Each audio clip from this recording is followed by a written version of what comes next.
17 വർഷത്തെ നീണ്ട കാത്തിരിപ്പിന് വിരാമമിട്ട് 2025 ജൂൺ 3 ആ കനക കിരീടം റോയൽ ചലഞ്ചേഴ്സ് ബാംഗ്ലൂർ സ്വന്തമാക്കിയപ്പോൾ അതുവരെ അവരെ പരിഹസിച്ചിരുന്നവരുടെ വായടഞ്ഞിരുന്നു. എന്നാൽ 2026 ചരിത്രം ആവർത്തിക്കില്ലെന്ന വ്യാമോഹത്താൽ ആ വിമർശകർ വീണ്ടും തലപൊക്കി തുടങ്ങിയിരുന്നു. ഹൈദരാബാദിനെതിരെ 200-ന് മുകളിലുള്ള വിജയലക്ഷ്യം പിന്തുടരാൻ RCB ഇറങ്ങിയപ്പോൾ അവരൊരു തോൽവി അതിയായി ആഗ്രഹിച്ചു. എന്നാൽ വിമർശകർക്ക് വീണ്ടും ഉറക്കമില്ലാത്ത രാത്രികൾ സമ്മാനിച്ചുകൊണ്ട് വർഷങ്ങൾ മാറിയാലും RCB പഴയതിലും കരുത്തരാണെന്ന് അവർ തെളിയിച്ചിരിക്കുകയാണ്. വെറും 15.4 ഓവറിലാണ് 4.2 ഓവർ ബാക്കി നിൽക്കെ RCB ഈ പടുകൂറ്റൻ ലക്ഷ്യം അനായാസമായി മറികടന്നത്. അത് ഒരു അവിശ്വസനീയമായ ആധിപത്യത്തിന്റെ നേർക്കാഴ്ചയാണ്. പവർ പ്ലേയിൽ ഹൈദരാബാദ് ബൗളർമാരുടെ നട്ടെല്ലൊടിച്ച് പടിക്കൽ നടത്തിയ വെടിക്കെട്ട് ബാറ്റിംഗ് ആയിരുന്നു ഒരു കാവ്യനിധി. വെറും 25 പന്തിൽ നിന്ന് 68 റൺസ് അടിച്ചെടുത്ത് അവൻ ഹൈദരാബാദിന്റെ കഥ കഴിച്ചു. പിന്നാലെ എത്തിയ രജത് പാട്ടീദാർ സിക്സറുകളുടെ ഒരു മഴ തന്നെ തീർക്കുകയായിരുന്നു. 260 എന്ന വിസ്മയിപ്പിക്കുന്ന സ്ട്രൈക്ക് റേറ്റിൽ അവൻ കളം നിറഞ്ഞാടിയപ്പോൾ ഹൈദരാബാദിന്റെ പ്രതീക്ഷകൾ ഓരോന്നായി തകർന്നു വീഴുകയായിരുന്നു. മധ്യനിരയിൽ ടീം ഡേവിഡ് തന്റെ വകയായി പറത്തിയ നിർണായക സിക്സറുകൾ ആ വിജയത്തിന് കൂടുതൽ മാറ്റുകൂട്ടി. ബൗളിംഗ് നിരയിലും RCB ഒട്ടും പിറകിലായിരുന്നില്ല. ജോസ് ഏസൽവുഡ് എന്ന വജ്രായുധത്തിന്റെ അഭാവത്തിൽ പന്തെറിയാനിറങ്ങിയ ജേക്കബ് ഡെഫി ആ കുറവറിയിക്കാതെ ഒരു പടനായകനെ പോലെ മുന്നിൽ നിന്ന് നയിച്ചു. ബാറ്റർമാരുടെ സ്വർഗമായ പിച്ചിലും ഡെഫിയുടെ സ്പെൽ ഹൈദരാബാദിനെ വരിഞ്ഞു മുറുക്കി. എല്ലാത്തിലുമുപരിയായി ഗ്രൗണ്ടിൽ ഒരു രാജാവിനെ പോലെ കിങ് കോഹ്ലി നിലയുറപ്പിച്ചിരുന്നു. ചെസ് മാസ്റ്റർ എന്ന വിശേഷണം ലോക ക്രിക്കറ്റിൽ തനിക്ക് മാത്രം അവകാശപ്പെട്ടതാണെന്ന് അടിവരയിടുന്ന ഒരു ക്ലാസിക് ഫിനിഷിംഗ്. അവസാനം വരെ ക്രീസിൽ നിന്ന് ടീമിനെ വിജയതീരത്തടുപ്പിച്ച ആ മാസ്റ്റർ ക്ലാസ് ഇന്നിംഗ്സ് ഓരോ ആരാധകന്റെയും സിരകളിൽ ആവേശം നിറച്ചു. എതിരാളികൾ ഇനി നിങ്ങൾ ഭയന്നേ മതിയാകൂ. കാരണം അവരുടെ പേടി സ്വപ്നമായ ഹേസൽവുഡ് ഇനിയും വരാനിരിക്കുന്നതേയുള്ളൂ. 2025-നേക്കാൾ മാരകമായിരിക്കും 2026-ലെ ഈ RCB പട. ഇവർ വേട്ടയാടാനിറങ്ങിയ സിംഹങ്ങളാണ്. സത്യം പറഞ്ഞാൽ 200-ന് മുകളിലുള്ള വിജയലക്ഷ്യം RCBക്ക് മുന്നിൽ വലിയൊരു മലയായിരുന്നു. തുടക്കത്തിൽ തന്നെ ഫിൽസാട്ട് വീണപ്പോൾ ആരാധകരുടെ ചങ്കിടിച്ചു.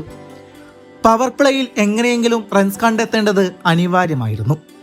സമ്മർദ്ദം കൊടുമുടി കയറിയ നിമിഷത്തിലാണ് ഒരു രക്ഷകനായി അവൻ അവതരിച്ചത്.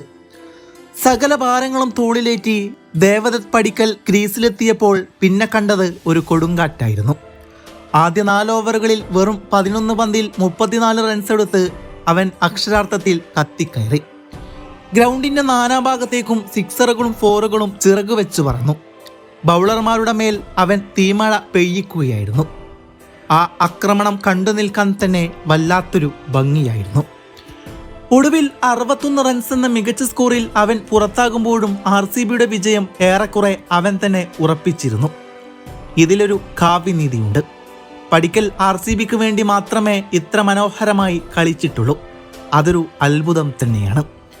ആദ്യകാലത്ത് RCBയിലൂടെ വന്ന വിസ്മയമായി പിന്നീട് രാജസ്ഥാൻ റോയൽസിലേക്ക് പോയപ്പോൾ അവൻ്റെ ഫോം മങ്ങി. എല്ലാവരും അവനെ എഴുതിത്തള്ളി. എല്ലാവർക്കും അവനിലുള്ള വിശ്വാസം നഷ്ടപ്പെട്ടു. പക്ഷേ തങ്ങളുടെ പഴയ വിശ്വസ്തനെ RCB വീണ്ടും ചേർത്ത് പിടിക്കുകയായിരുന്നു. അവൻ ആ വിശ്വാസം കാത്തു സൂക്ഷിച്ചു. ഒരു രാജകുമാരൻ തൻ്റെ സാമ്രാജ്യത്തിലേക്ക് തിരിച്ചെത്തിയതുപോലെയായിരുന്നു ഇന്നത്തെ ആ ഇന്നിങ്സ്. അവൻ തൻ്റെ പഴയ പ്രതാപവും ക്ലാസും വീണ്ടും ലോകത്തിന് മുന്നിൽ തെളിയിക്കുകയാണ്. വിട്ടുവീഴ്ചയില്ലാത്ത ഈ ആക്രമണോത്സുകതയാണ് RCBക്ക് ഇപ്പോൾ ആവശ്യവും. ഈ ടൂർണമെന്റിൽ RCBയുടെ വിജയരഥം നയിക്കുന്ന ഏറ്റവും വലിയ എക്സ്ഫാക്ടർ ദേവദത്ത് പടിക്കൽ തന്നെയാകുമെന്നതിൽ സംശയമില്ല. 6 വിക്കറ്റിനായിരുന്നു RCB വിജയം സ്വന്തമാക്കിയത്.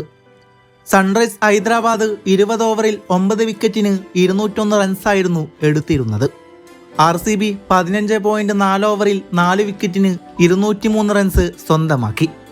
പുറത്താകാതെ 38 പന്തിൽ 69 റൺസ് നേടിയ വിരാട് കോഹ്ലിയാണ് RCBയുടെ ടോപ്പ് സ്കോറർ. RCB 15.4 ഓവറിൽ 4 വിക്കറ്റിന് 203 റൺസാണ് നേടിയത്. പുറത്താകാതെ ഈ 38 പന്തിൽ നിന്ന് 69 റൺസ് നേടിയ വിരാട് കോഹ്ലിയാണ് RCBയുടെ ടോപ്പ് സ്കോറർ.